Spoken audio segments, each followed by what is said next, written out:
नमस्कार, मी संकेत आवटे. इंडसइंड बँकमध्ये जवळपास 2,000 कोटीपेक्षा जास्त मोठा घोटाळा झाल्याचं बोलण्यात येत आहे. हा नक्की घोटाळा आहे का? नेमका प्रॉब्लेम काय झालाय? स्टॉक एका दिवसामध्ये 26-27% पडतो. एवढंच नाही, त्याच्या टॉपपासून 65% जास्त क्रॅश होतो. याच्या मागं नेमकं काय कारण? कशा प्रकारे बँकांचं अनालिसिस करायचं असतं? बँका नेमक्या कुठं गडबड करतात आणि आपण कसे फसतो? याचं डिटेल अनालिसिस मी या व्हिडिओमध्ये करणार आहे. त्यामुळे पहिला चॅनलला सबस्क्राईब करून बेल आयकॉनला प्रेस करा, कारण अशा इम्पॉर्टंट व्हिडिओ आणि खूप महत्त्वपूर्ण व्हिडिओ मी तुमच्यासाठी घेऊन येत असतो. बऱ्याच लोकांना या बँकेमध्ये आता संधी दिसते, कारण स्टॉक 65% क्रॅश झालेला आहे. म्हणून बरेच लोक याला कन्सिडर करण्याचा प्रयत्न करतायत. पण त्याआधी नेमकं प्रकरण काय आहे हे समजावून घेणं गरजेचं आहे. कंपनीच्या इंटरनल रिव्ह्यूमध्ये हे समोर आलं की फॉरेक्स डेरिव्हेटिव्ह ट्रान्झॅक्शनमध्ये अकाउंटिंग मिसमॅच थोडंसं झालेलं आहे. आता हे थोडंसं अकाउंटिंग मिसमॅच म्हणजे काय, तर जवळपास 2100 कोटी रुपयांचं हे मिसमॅच दिसतं. नेटमध्ये 1520-30-50 कोटीच्या आसपास हे आहे. एक्झॅक्ट नंबर्स हे पुढे जेव्हा ऑडिट्स अजून होत जातील तेव्हा बरेच नंबर खुले होणार आहेत. पण बेसिकली हे फॉरेक्स डेरिव्हेटिव्हजमध्ये हेज हा प्रकार काय असतो? हेज म्हणजे काय? एखाद्या गोष्टीच्या लॉसपासून वाचण्यासाठी एखादी दुसरी गोष्ट घेणं. सिंपल मी सांगतो, किंवा इन्शुरन्स घेणं आपण म्हणू शकतो. आपल्या भविष्याला प्रोटेक्ट करण्यासाठी आपण इन्शुरन्स घेतो, राईट? लाईफ कव्हर घेतो, हेल्थ कव्हर घेतो, दॅट इज कॉल्ड इन्शुरन्स. ट्रेडिंगमध्ये, इन्व्हेस्टिंगमध्ये हा एक पार्ट असतो इन्शुरन्सचाच, ज्याला हेज म्हटलं जातं. अचानक मार्केटमध्ये व्हॉलॅटिलिटी आली, त्याला काउंटर करण्यासाठी मी हेज घेतलेला असतो. उदाहरणार्थ, मी इंडसइंड बँकेचे शेअर्स बाय केलेत. आता इंडसइंड बँकेचे शेअर्स बाय केल्यानंतर जर तो शेअर कोसळत असेल, मी तर बाय केलंय, जर तो खाली येईल तर माझा लॉस होणार. मग खाली आल्यानंतर प्रॉफिट देणारी कोणती गोष्ट आहे, तर त्याला म्हणतात त्याचा पुट बाय करणं किंवा त्याचा फ्युचर सेल करणं. अशा काही गोष्टी असू शकतात. मग या केसमध्ये पुट बाय केला जाईल ॲज त्या कंपनीचा हेज म्हणून. समजा HDFC बँक मी बाय केली आहे आणि बरोबर तो पडतोय, मी त्याचा पुट बाय करणार, कारण मला हेज करायचं आहे. लॉजिक क्लिअर झालं? याला म्हणतात हेज. म्हणजेच फॉरेक्स करन्सीचं जेव्हा अनसर्टन्टी खूप मध्ये पाहायला मिळत होती किंवा असतेच नेहमी, त्या केसमध्ये हेजिंग केलं जातं. हेजिंग करून जो काही प्रॉफिट अँड लॉस होतो तो तुम्हाला दाखवावा लागतो बुक्समध्ये. आता कंपनीचं म्हणणं हे आहे की हे आमच्याकडून थोडंसं मिस झालं अकाउंटिंगमध्ये. एक सिंपल लॉजिक तुम्हाला सांगतो. मी काही एक्सपर्टशी ऑलरेडी आता बोललोय, काही माझ्या इंटरनल ऑडिटरशी मी बोललोय, सोबत काही CN सोबत माझं बोलणं झालेलं आहे. तर सिंपल लॉजिक आहे. मी या अकाउंटिंगची टर्म तुम्हाला सांगतो. आले किती, गेले किती, शिल्लक किती राहिले, हे आकडे टोटल टॅली होणं गरजेचं आहे. कारण आले आणि गेले, गेले म्हणजे एक्सपेन्स झाला, परत शिल्लक किती राहिले, हे जेव्हा टॅली होतं याला बेसिकली अकाउंटिंग म्हणतात. मग याच्यामध्ये खूप सारे पॅरामीटर्स असतात आणि खूप कॉम्प्लिकेशन्स असतात. बट या फिगर्स मॅच होणं गरजेचं आहे. पण इथं बेसिकली ते पण आपण करू शकलो नाही. बरं, 1, 2, 3 कोटीचा सवाल नाही आहे, 2,000 कोटीपेक्षा जास्त मोठी अमाऊंट. कंपनीची ओव्हरऑल जेव्हा आपण नेटवर्थ बघतो ना, तेव्हा याच्यामध्ये 2.35% नेटवर्थ, ही एवढी नेटवर्थ यातून गायब होऊ शकते, एवढा याचा लॉस आहे. जसं की कंपनी जशी क्रॅश झाली तसं ऑलमोस्ट येस बँकच्या लेवलला येऊन पोहोचली. येस बँक हायेस्ट NPS त्यांना दिसू लागले. नॉन परफॉर्मिंग ॲसेट, पैसा बुडला असं जेव्हा त्यांना दिसायला लागलं तेव्हा कंपनी अधोगतीला लागली. सेम गोष्ट कंपनी अधोगतीला लागलेली दिसते. हां, पण ती थांबणार, रिकवर होणार, नाही होणार, तो एक पुढचा पार्ट आहे. कारण कंपनीचे CEO म्हणतायत की आम्ही याला काउंटर करतोय आणि आम्ही लवकरच यातून बाहेर पण पडू. पुढचा क्वार्टर हा आमचा चांगलाच आकडे दाखवणारा क्वार्टर असू शकतो, असं त्यांचं मत आहे. म्हणजे आता जे मार्चचे रिझल्ट एप्रिलमध्ये आपल्याला पाहायला मिळणार, तर त्यामध्ये आपल्याला पॉझिटिव्ह रिझल्ट पाहायला मिळतील, असं CEOचं म्हणणं आहे. पुढे जाण्याआधी एक महत्त्वाची अनाउन्समेंट. ज्या लोकांना मार्केटचं नॉलेज हवं आहे, फ्री ऑफ कॉस्ट, हजारो लाखो रुपये लोक खर्च करतात, पण आम्ही ते देतोय फ्री ऑफ कॉस्ट. जर तुम्ही एक डीमॅट अकाउंट आमच्याकडून ओपन केलं, तेही फ्री ऑफ कॉस्ट, तर तुम्हाला फुल फ्लेजमध्ये ट्रेनिंग्स प्रोव्हाइड केले जातील, वेगवेगळ्या प्रकारचं मटेरियल प्रोव्हाइड केलं जाईल, नॉलेज प्रोव्हाइड केलं जाईल, प्रीमियम ग्रुप्समध्ये तुम्हाला ॲड केलं जाईल, खूप साऱ्या सर्व्हिसेस आमच्याकडून तुम्हाला प्रोव्हाइड केल्या जातील. त्यासाठी या नंबरला कॉल करा, सविस्तर माहिती घ्या आणि आजच एक डीमॅट अकाउंट ओपन करा. डिस्क्रिप्शनमध्ये सुद्धा लिंक आहे, त्यावरून तुम्ही डायरेक्ट ओपन करू शकता. आता काही इंटरेस्टिंग आणि मजेदार गोष्टी सांगतोय. 7-8 वर्षापासून हे प्रॉपरली केलं जात नाही असं सांगितलं जात आहे.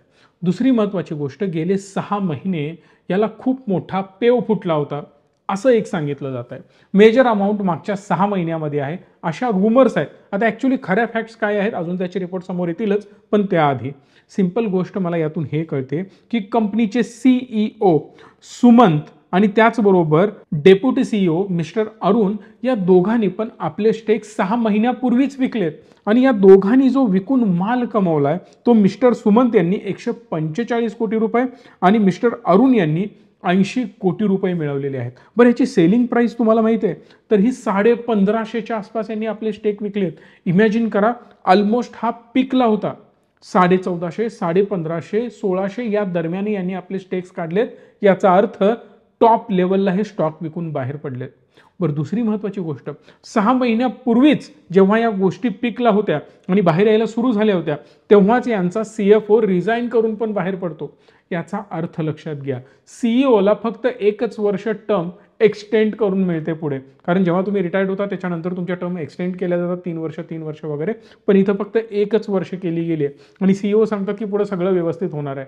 तुमची टर्मच 1 वर्ष आहे फक्त बाकी. महत्त्वाची गोष्ट यामध्ये ही आहे की CEO म्हणतायत की हे सगळं आत्ता समोर आलंय. सोमवारी यांनी या सगळ्या गोष्टींचा उलगडा केला, पण त्याच्या आधीच बऱ्या प्रमाणात हे सगळे लोक सेल करून का बाहेर पडले.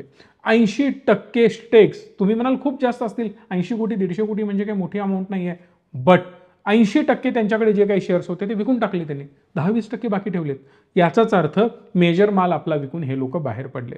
दुसरी महत्त्वाची गोष्ट, मोठ्या प्रमाणात DIIsनी यामध्ये बाईंग करायला सुरुवात केली, पण FIIs विकून बाहेर पडत होते. मग FIIs मध्ये एक मोठी एंटिटी आहे ती सुद्धा यातून बाहेर पडली गेली. 50% ऑलमोस्ट FIIs यातनं बाहेर पडले. म्हणजे जिथं 42%पेक्षा जास्त स्टेक FIIs कडे होते 2023च्या एंडिंगला किंवा 24च्या सुरुवातीला, तेच आत्ता 1 वर्षानंतर 24%वर आले. याचा अर्थ ऑलमोस्ट 50% FIIs गायब झाले. यात एक उदाहरण तुम्हाला देतो. LIC कडे 3500 कोटी रुपयांचे शेअर्स आहेत. इमॅजिन करा, 3500 कोटी रुपये आणि त्यामध्ये 900 कोटी रुपयांचा त्यांचा लॉस सुरू आहे. या सगळ्यावरून एक चित्र क्लिअर होतं की मेजर कंपनीमध्ये धांदली झालेली आहे आणि हे आधीपासून काही लोकांना क्लिअर होतं. आणि जर हे आधीपासून गोष्टी समोर आलेल्या होत्या त्यांच्या, तर आतापर्यंत क्लिअर का केल्या गेल्या नाहीत.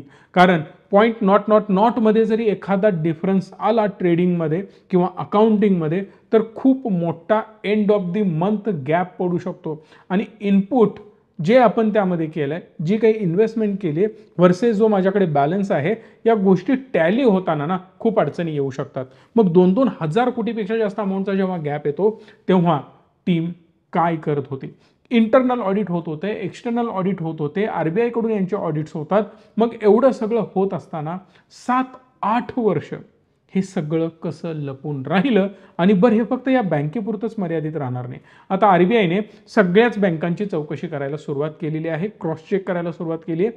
ही सेम गोष्ट कुठल्या इतर बँकांसोबत झाली आहे का? ही भारतातली 5 नंबरची सर्वात मोठी बँक आहे, छोटी मोठी बँक नाही आहे.